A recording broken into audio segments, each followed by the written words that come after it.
We're asked here to find where on the graph the tangent will have a gradient of -1. Here is my graph, or we'll call it a curve as well. Anything to do with gradient will likely mean that I need the gradient function. And we know the gradient function to mean the derivative.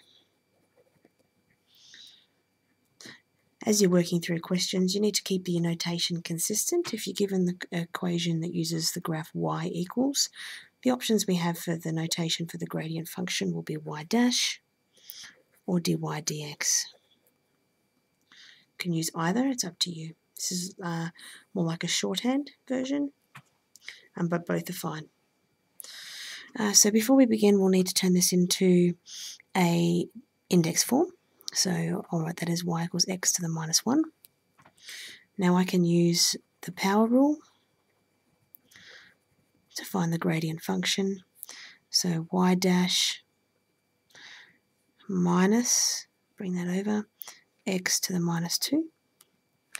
And I could also write that as -1 on x squared, and I don't know which form will be more useful.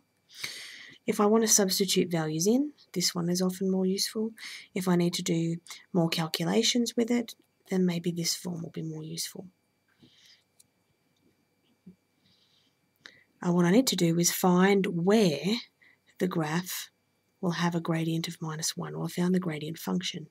So to find where means find an x value. Don't substitute that in as the x value, find the x value. So I'm going to make my -1 be my derivative.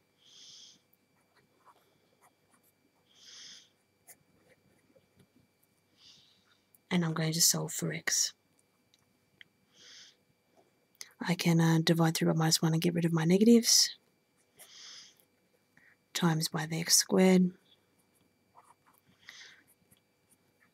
Take the square root of both sides means I can get x is plus or minus 1.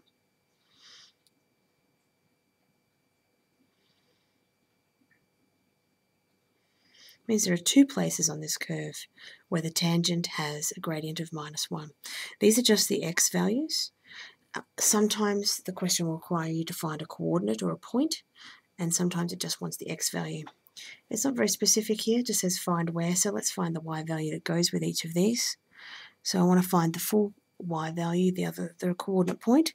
I know I'm going to have two coordinates, one at 1, one at -1.